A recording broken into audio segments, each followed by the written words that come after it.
อย่อมือ10 นิ้วตั้งขึ้นวางกิ้วกายเก้าเกษาแตบไตพาติตะทาไรรัตนาผ่านแผ้วผ้าแก้วเจ้าตั้ง3 ประการโดยความเคารพนอบนบปุจจาย่อมือ10 นิ้วไหว้สาปารมีธรรมครูบาอาจารย์พระเทรานุเทระพระเจ้าพระสงฆ์ทุกรูปทุกตนโดยความเคารพขอความสุขความสวัสดีจงมีแก่ศรัทธาญาติโยมท่านสาธุชนพุทธบริษัททั้งหลายมาปะกันละเนอมาปะกันแล้วกับช่วงเวลารายการมรดกธรรมล้านนาดำเนินรายการโดยกระผมอัตมภาพพระครูสังฆลักษณอัตรัตนสิริวัฒหริการามสันมณะตำบลต้นทงอำเภอเมืองจังหวัดลำพูนก็ได้นำเอารายการมาพบกับศรัทธาญาติโยมท่านสาธุชนพุทธบริษัททั้งหลายในวันพุธเวลา5 ถึง 6 โมงวันนี้ก็ได้มาพบกันในวันพุธที่19เดือนสิงหาคมพุทธศักราช2569ก็ได้มาพบกันก็วันนี้ก็ปะกันควายน้อยศรัทธาญาติโยมจ้าไปน้อยจ้าไป10 นาทีเพราะว่าระบบอินเทอร์เน็ตมันหายไปเลยเปิดเครื่องบูตเครื่องแถมไม่กว่าจะรอสัญญาณมันที่มันสามารถเกาะสัญญาณได้ก็ผ่านไป10 นาทีเพราะช่วงนี้นี่รู้สึกว่าระบบอินเทอร์เน็ตนี่มันขาดหายมาผ่องมันเตื่อมาแต่กำลังส่งมันจ้าไปเนี่ยก็เลยไล่สดบัดได้พ่องเครื่องหมุนติวพ่องเนี่ยก็ได้เปิ่งระบบอินเทอร์เน็ตศรัทธาญาติโยมท่านทั้งหลายเพราะฉะนั้นก็ต้องขออภัยกับศรัทธาญาติโยมที่ได้รอฟังเปิดเครื่องสดับรับฟังอย่างรายการมรดกธรรมล้านนาเอาละเนาะศรัทธาญาติโยมท่านสาธุชนพุทธบริษัทต่างหลายเฮาบ่เฮอได้เสียเวลาก็เจิญจวนไหว้พระก่อนเนาะไหว้พระก่อนเราจะได้ฟังน้ำฟังธรรมแบบพื้นบ้านล้านนาเอาประนมมือกราบ1กราบ2กราบ3อิมินาสกาเลนะพุทธังปูเชมิอิมินาสกาเลนะธัมมังปูเชมิอิมินาสกาเลนะสังฆังปูเชมิอะระหังสัมมาสัมพุทโธภะคะวาพุทธังภะคะวันตังอภิวาเทมิกราบสวากขาโตภะคะวะตาธัมโมธัมมังนัมมัสสามิกราบสุปฏิปันโนภะคะวะโตสาวกสังโฆสังฆังนะมามิกราบ นะโมตัสสะภะคะวะโตอะระหะโตสัมมาสัมพุทธัสสะนะโมตัสสะภะคะวะโตอะระหะโตสัมมาสัมพุทธัสสะนะโมตัสสะภะคะวะโตอะระหะโตสัมมาสัมพุทธัสสะอิติปิโสภะคะวะระหังสัมมาสัมพุทโธวิชชาจารณะสัมปันโนสุขโตโลกังเวนโทอนุตตโลปุเลสะธรรมสารติสัทธาเทวมนุสสานังพุทโธภะคะวะติสวากขาโต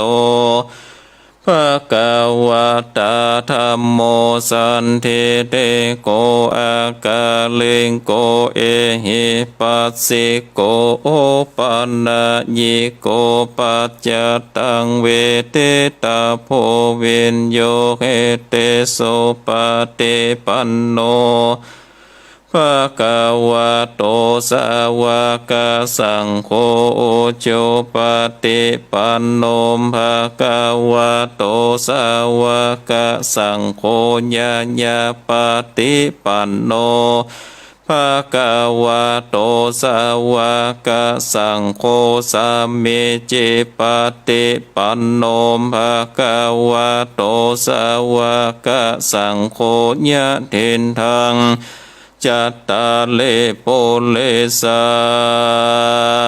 ยุคาเนอัฏฐโปเลสาปุกาลาเอสะภะคะวะโตสาวกสังโฆอะโหนายโยปะโหนายโยตะเกนายโยอัญชเลกาละเนโยอนุตตลังปุญญาเขตังโลกัสสติกราบหนึ่งกราบสองกราบสามเอาละศรัทธาญาติโยมท่านสาธุชนพุทธบริษัทต่างหลายเฮาได้ไหวพระได้กล่าวกรรมปูจาพระรัตนตรัยย่อมจิตย่อมใจวันนี้เข้ารายการจ้านี่กรรมไหวปรมีเก้าจันครูบาเจ้าสลีวิจัยก่อนยกยอดไว้ก่อนเนาะศรัทธาญาติโยมจะได้เตศน้ำเตศธรรมแบบปืนบ้านล้านนาท่านทั้งหลายก็ได้ตั้งอกตั้งใจสดับรับฟังพระธรรมเทศนาแบบปืนบ้านล้านนาต่อจากปุตติแล้วจะเข็บหัวแสงวันนี้ก็จะได้เตศน้ำเตศธรรมผูกตวนที่16เป็นผูกรองสุดท้ายเนื้อศรัทธาญาติโยมปุตหน้าก็จะได้ปริปุณนังนะเพราะฉะนั้นก็ตั้งอกตั้งใจสดับรับฟังพระธรรมเทศนาจะเข็บหัวแสงผูกที่16เป็นลำดับต่อไปนะโมตัสสะภะคะวะโตอะระหะโตสัมมาสัมพุทธัสสะปุณณเตมวันเสยัสสะลาจาสาสันนังเลขาเป็นตัวโพนเตสัตตัสสะสันติกังเปเสเตนเตสัตโว โดลาสะโปเลสะตังหลายตั้งยิ่งใจหนุ่มเทาเมสัทธาเก้าเป็นปัฏฐานต่างละการมวลหมู่อันมีอยู่เหือนตนตัดกังวลเป็นเตือนย้อนไฟเอือตั้งบนอ่านจากนนตัวเก่าคือมังเต้าติขาจุงได้ดายืนฟังธรรมจุงดาจำติดต่อตามบาทคอมบาลีว่าปุณณเทวาเสญญาสราจาดังนี้เป็นต้นกันว่าวันโลนลงเจ้าเต้าบาปเศร้ายัดสราจาก็คือคุณตั้งตาแกวนใจรีบแต้มใส่ลายสารเถิงนอโพธิญาณยอดซอยว่าดูราใจถอยจังไรสายวงใหญ่ต่ำไตเจือจัดไพรอานันทาตุเครื่องกาดโศกราเป็นกำผ้ามองเงาบอกโอ้แยงเงาตัวเก่าใจกำเศร้าตาโลนปล่อยยกตนเป็นเต้าผ้าแผ่นดาวปาลาโบลานจ่าจีบอกเฮอหมาจิ้งจอกสามานเป็นสาเตลาชันตำไตมากินข้าวใส่ทะไหลคำพิษกองทำแบบเบาคอยคิดเก่าเดิมมามึงมีตาดังบอดแจ้งสอดทันโหนเข้าภายโซนปากกว้างแล้วลู่มั่งเตจริงเอานางหญิงยอดซอยอันเป็นกู้คอยกูมาเอาเป็นจาญากู้สอนร่วมอยู่บอนหอนายบอกข้าเน่งใจเกิดควายเถิงนาโลกใหญ่อเวจีมึงบอดเดแต่โสดเกิดมีโตดนำนาบาดนินากูเต้าผู้ภาพดาวเมืองไกลได้โยกโยธาในน้อยใหญ่มาแวดไว้จูไปกันเมืองโกตาหมบโมไข่ตั้งโยมเมินไปจงเร็วไวรีบหาวส่งนางนอดเต้าขึ้นมากันลอนลานเนินจะกูจักข้าเมืองตายเกิดโยกลีปนลายเข้าผาบเกณฑ์ขนาบเต็มเมืองเอานางบนเหลืองยอดซอยแล้วข้าภายน้อยยิงใจตั้งโยธาหลายน้อยใหญ่เสียงควายเวียงใจกันขุนเตรียมใจแกวนใจแต้มเสียงควายสุดกามเต้าอาธรรมญาณสันลาดก็คืออามาโตตางการนำลาจาสารรีบเข้าไปถวายแก่เต้าหนอมุนีและนาปาลานาสิราชาสะสันนังวาเจนตัวอันว่าพัญญาปาลานาสิยศใหญ่หนอพระติไว้ทันลงญาณอ่านละจานสารจบจอดงูแจงลอดความในจริงจะใครทำเล่าเซิงนางนอนเนาเตวีว่าบัดนี้พระโพมิญาสารลาดเจ้าภาษามิถิลาตั้งเต้าจำป่าต้นปอกแห่งนางหนอแปลงเมืองยกโยธาเลืองน้อยใหญ่มาแวดเมืองไว้จูปายย้อนใจหมายไข่ได้อย่างแก้วแก่นไทยคิงบางปี้ขอถามนางทวนทีเสียงตี้สงสัยกันว่านางมีใจข้าขอดอย่างเต้ายอดรัศลาจาตัดสินเนกหาบอกขาดคอยห่วมภาษาขอควางตั้งปอกแห่งนางกินโกก็พรำกูปงใจปีกอดจากสะเล นงไว้นาดนองปอกโศกของเมืองหลังไปสู่ยังภาษาทแห่งเต้าเทนลาดเม็ดเทนลาการว่าสันเลโสภาน้องจันบ่อตัดบันสันตุมวางบ่อใจจางจังปีจากอยู่ติดในจอมกันปีก็วางปันน้องนาว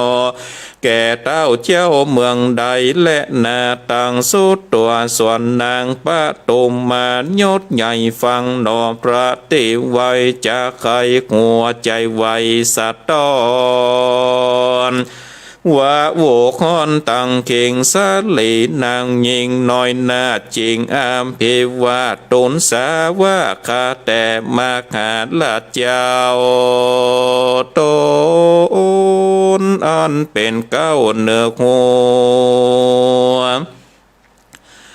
อันว่าตัวข้าน้องได้จากของเมืองตนจอมลือปนไพ่ไตโตกลางป่าไม้ดงไพรบ่มีใจคักกอดยังเต้ายอดหยาดสาราจาเจ้าว่าพระปิตาติลาดได้วางขาดขับจำจริงโดยตามกรรมป่อไทยโดยใจเอาไม่มองเกโบน้องมีบ่ผ่อนแต่จัดก่อนโดยมาเกิดยักขาเพศกามากลมกว่าป่าไปปี้ใส่ใจเป็นเจ้าดันป่าเศร้าดงอันใดไปขันขาน้องอยู่ในของโคขาจริงป่ามายังจอดกับเจ้ายอดราศีกันบ่มียักเท่าขาน้องเน่ายิงเดียวเตียงโตกลางเปลวทุกใหญ่ก้อนเอาไม่คืนวันในกอดจันภาศาสตร์แห่งเต้าเทลาดหยัดสราจายามยักขาบาบาย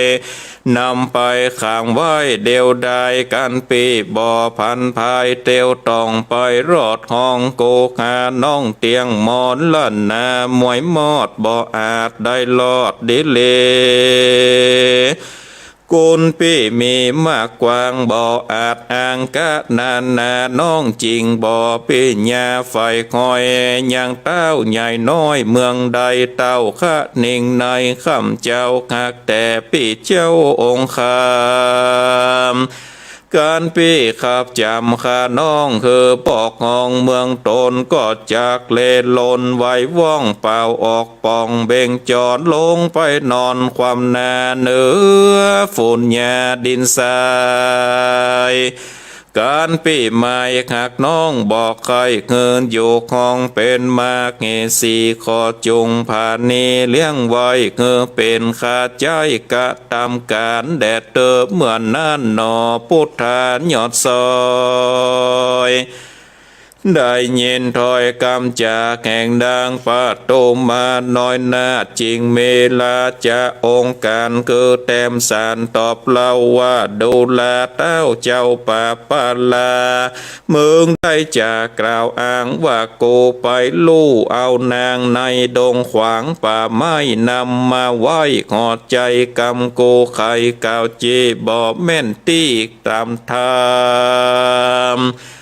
เจ้าฟังกรรมสนสอแล้วกล่าวต่อตามลายกรรมคนหลายบอกเล่ามาลอดเข้าถึงหูบอกข้านิ่งโดติสันเต้าดวนสันหูเบาพิษปินเต้าแบบบ้าจากฮีดเก่าโบราณเป็นเต้าผู้บานนั้นโสดจากใส่โตดคนใดคือขะนิ่งในสันทีคือเมนตี้ตามทำเต้าฟังกรรมสนสอบาปยอมปอติดตนตายจากเมืองโคนโลกลาย่อมไว้แนสุอเวจีเจ้าโปเลใจถอยจุมภายน้อยมองผ่านกรรมโบราณวามไหวกวนเกิดไข้คืนวานก็จากปันกาวจีเกิดแจ้งที่ขีญากันวาดนางป้าตุมมาหยอดซอยยักใจถอยดงพราย กุมกว่าไปข้ามไว้ในธรรมใหญ่โกขาโกดันดงหนาไปลอดจริงปะยอดนางงามย้อนยากปมหลามถอยลายยังบอดได้ตันมาโกจริงปาไปจอดกับเจ้ายอดละเสยามกูหนีคืนสู่ยังที่อยู่เวียงใจสะหลีนงไว้ยอดซอยใจจองหอยตอยมากูได้จะบอกเล่าคือนางปอกเต้าคืนลางนางบ่ฟังกำบอกบ่ยอมปีกปอกเถิงตายมึงอย่าหมายไข่ใดยังนางหนอถ้อยโสภาจงโยกโยธามนโมปอกเกินโสเมืองตนเพื่อเธอลี่ปนไผ่น้อยใดเจือนจ้อยเจยบานกันมานักหานลำหมอกบอดตามกูบอกกำเดเข้ามาลาเวโลภาพเกณฑ์ขนาพระโจรจุมโมคนไผ่ตายยอมห้อนไม่เครื่องกาตังเศษนาอาจกราก็จากความนานำปาปะกรรมบอดน้อยย่อมจองหอยติดตนจงตอยโหนคืนสู่ยังที่อยู่เลวไวกันขนเตรียมใจแกวนใจแต้มเสียงควายลายสานก็คือโตตาการหลีบหาวนำไปถวายเต้าหยัดสราชาและนาโสปิโคปานาญาสราชาส่วนปัญญาญาสัตลาดมานาอาจใจการได้ยินสารตอบถอยแห่งนอพระยอดซอยบุญนำโกธาดดำโคดกระวาดใจกำพระอานาถาเป็นปัญญาสะเวยลาดปล่อยอวดฉลาดนั้นนำปากเป็นธรรมแต่เราใจกำเศร้ากะเล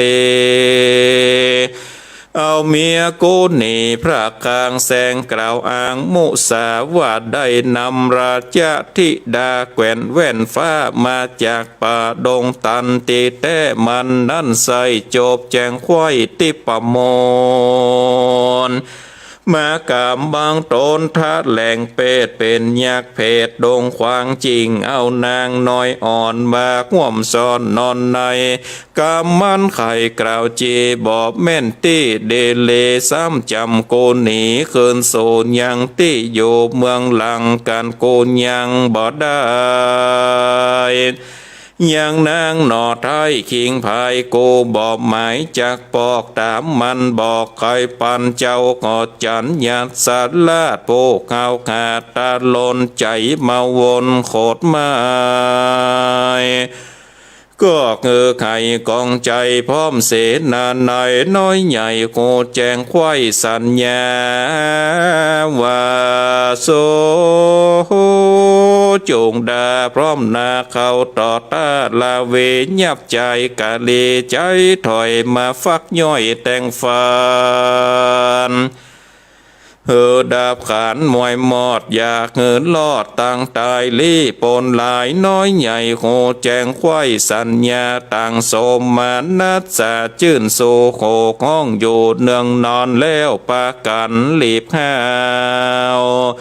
ตามอาจยาเต้าปันไม้อาหมอกลายโลกใหญ่ยิงเข้าใส่ตึงตังมีเสียงดังมีกองสะนันของแดนไกลจุ่มจ้างใจของแสนมาเต้นเล่นสะสน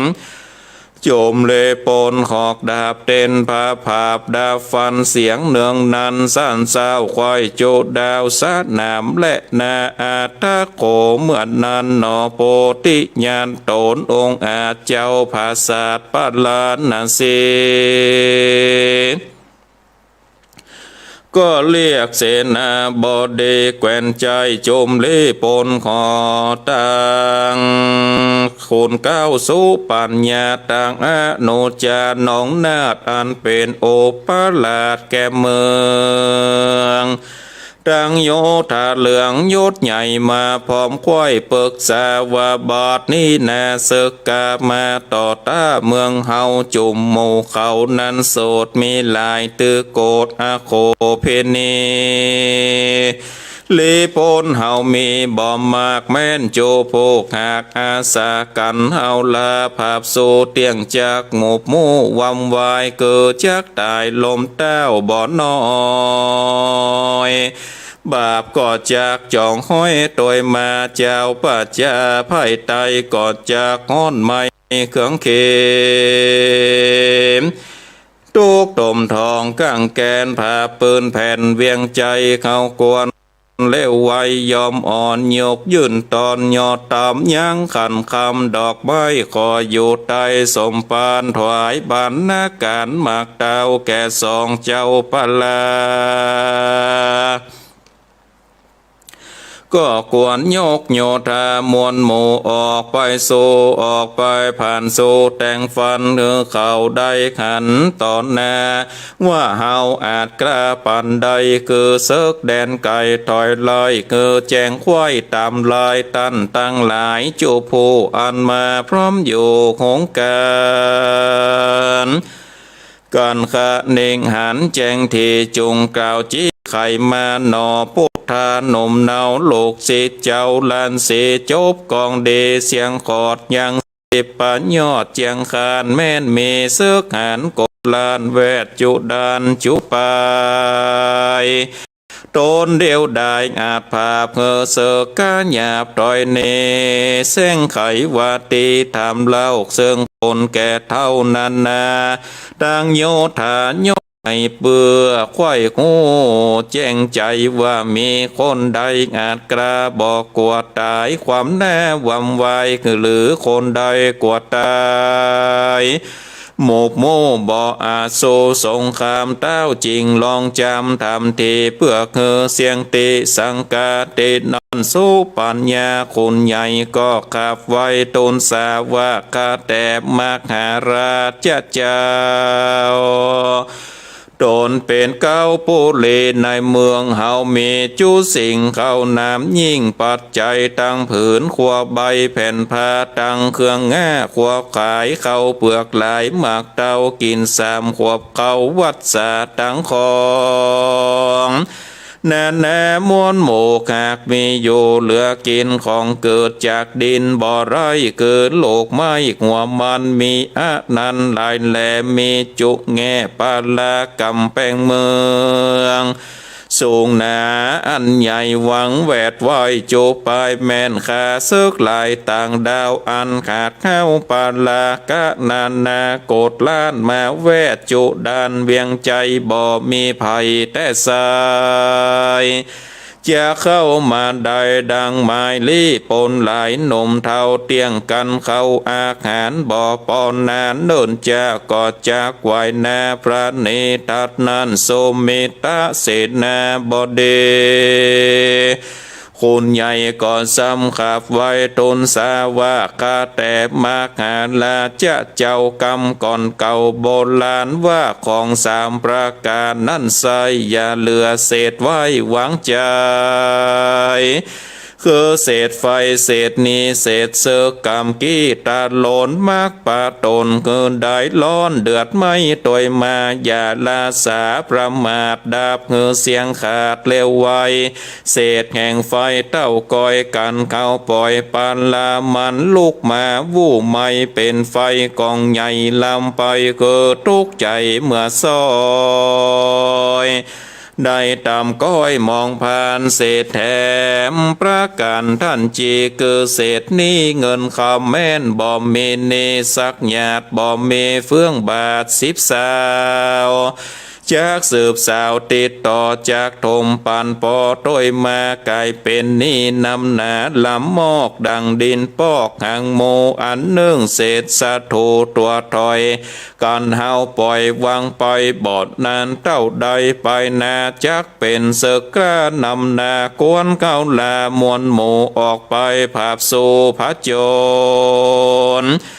ฟันเสกตาโลนน้อยใหญ่คือตายเสียงควายสับปันอยากคือเขามันเหลือเศษใดป้อเขตเมืองตนกันว่าลีปนขาดเงาแข่งสองตันเต้าเมืองควา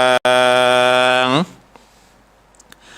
กินเล็กกินขางต่างเขาโจคำเจ้าแรงงายกวนเฮาตั้งหลายนี่สายน้อมอยู่ใต้สมปานกันเขากินอาหารข้าวน้ำโจผู้พร่ำเหมือนเฮา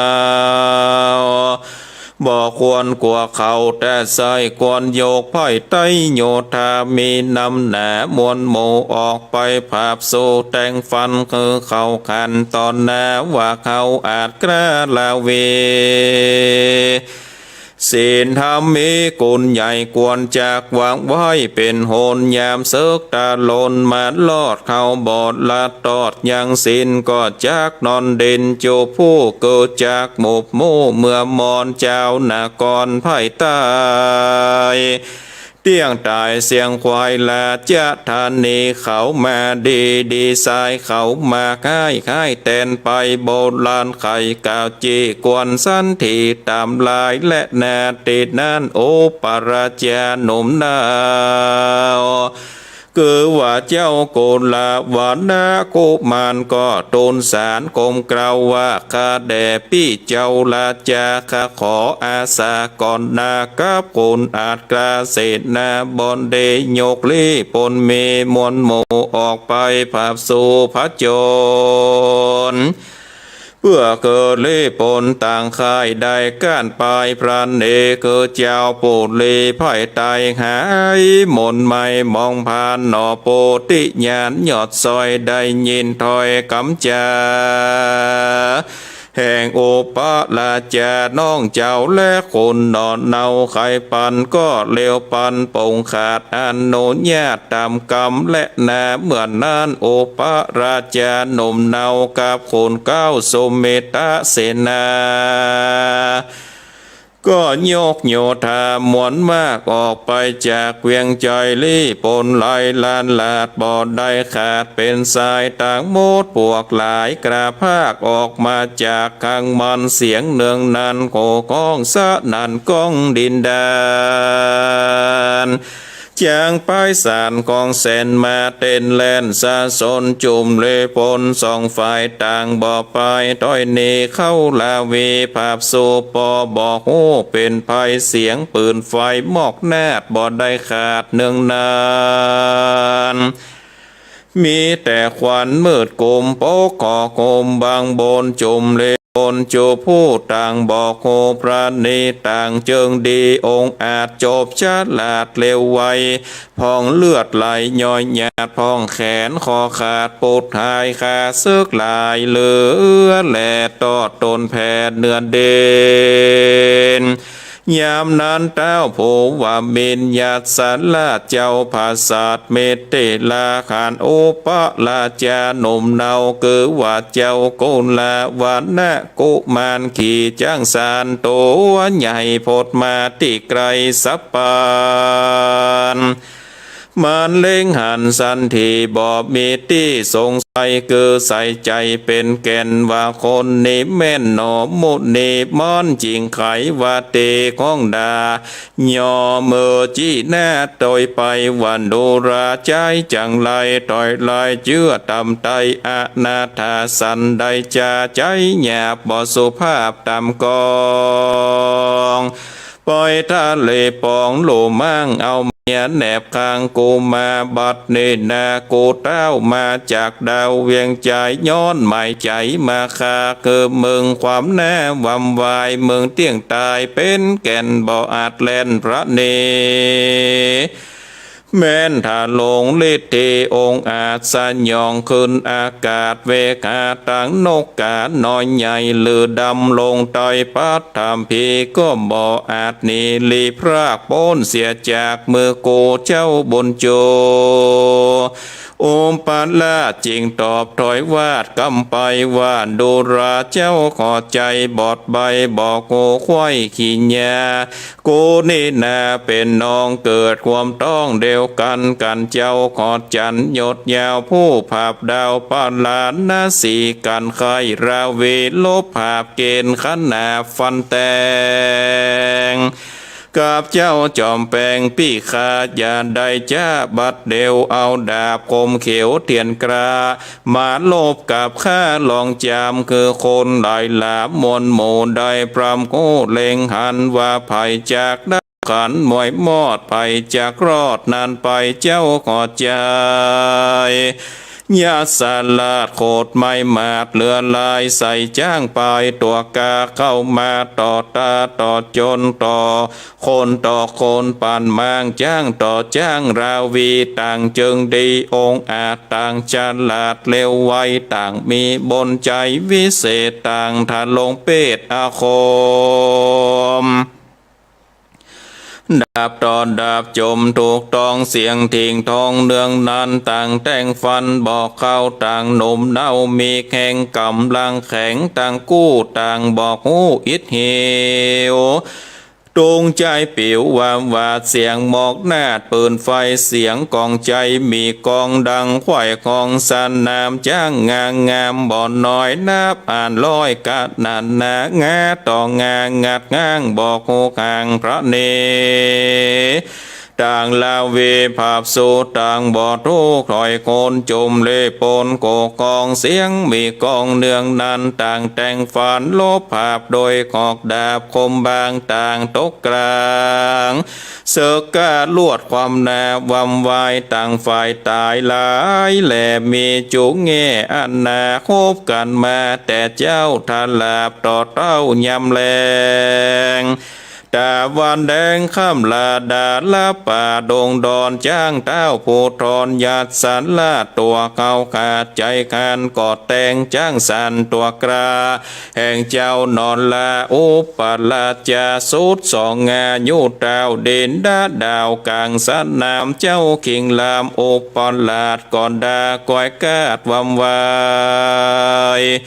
ลีปนหลายน้อยใหญ่อันแวดไกลเล็งหันก็ปากันมาไกลหวังแวดไว้นานนำรีบนำเอาเจ้าหนีเล่นเข้าเวียงใจก็มีวันนั้นและนาเนติตางขีญาสังวันนันนาวิเศษจากของเขตจากเขบหัวแสงผูกตวน16ก่อมบังกลมโสมเลศสละเดชเอาละศรัทธาญาติโยมท่านสาธุชนพุทธบริษัททั้งหลายเฮาได้สดับรับฟังพระธรรมเทศนาจากเก็บหัวแสงผูกตวนที่16ก็ได้ปริปุณาจบลงไปเป็นที่เรียบร้อยเนาะศรัทธาญาติโยมท่านทั้งหลายได้สดับรับฟังพระธรรมเทศนาแล้วก็ได้ก้อนใกล้เอาคติธรรมคำสอนเนาะอย่างในธรรมผูกนี้ก็คือว่าได้มาเอาเนาะได้มาเอายังกรรมจุไล่หลอกลวงเนาะกรรมจุไล่หลอกลวงก็ได้มาคู่เรื่องเนาะได้จุไล่หลอกลวงมาคู่ยังเพื่อที่จะได้นำเอาเพื่อที่จะได้นำเอาของสิ่งที่บ่ใจเป็นของตนเนาะศรัทธาญาติโยมท่านทั้งหลายบ่ใจเป็นของตนมาเป็นของตัวเก่าเนาะมาโลมาจริงเอาเนี่ยศรัทธาญาติโยมท่านทั้งหลายเพราะฉะนั้นก็เฮาก็ได้ได้จาคือมันเป็นสัจจะเนาะเป็นสัจจะเป็นความจริงคือได้อันใดก็ขอคือตามสัจจะตามความจริงไปอันใดติกรรมบ่มีแปลงใส่กรรมบ่ใหญ่แปลงเอานี่ก็คือละคือเว้นไว้คือแต่ความจริง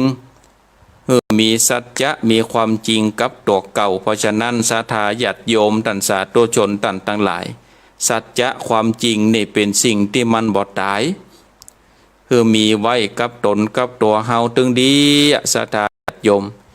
แล้วก็ไฟในจะไปนำออกไฟนอกจะไปนำเข้าคือเรื่องราวต่างๆนอกบ้านนอกจองเฮาได้ยินมาก็บดีมาอู้มาจ๋าคนนั่นเป็นอย่างอันคนนี้เป็นอย่างอี้นำมาอู้ในบ้านในเฮือนเฮานี่บ่สมควรไฟ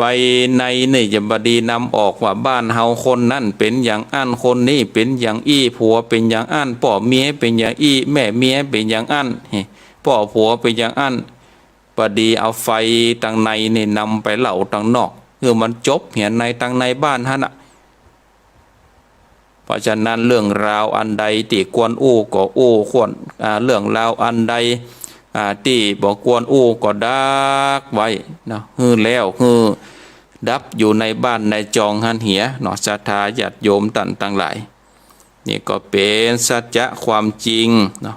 เป็นสิ่งไม่ตายเพราะฉะนั้นก็นำไปก้อนใกล้พินิจพิจารณาเอาเด้อศรัทธาญาติโยมพินิจพิจารณาเอาบ่คือได้ขายศูนย์ไปทางใดศรัทธาญาติโยมบ่คือได้ขายศูนย์ไปทางใดคืออยู่ในประจำจิตประจำใจกันเนาะนำประจำจิตประจำใจกันไปจะไปคือได้พิษเถียงกันคือมีสัจจะวาจาคือมีปิญญวาจาเนาะศรัทธาญาติโยมท่านทั้งหลายคือมีปิญญวาจาอันวาจาอันเป็นที่ฮักเนาะวาจาอันเป็นที่ฮักแก่คนทั้งหลายอูจาแล้วนี่ก็คือได้อูจาแล้วก็คือได้เป็นที่ฮักเนาะคือได้เป็นที่ฮักแก่คน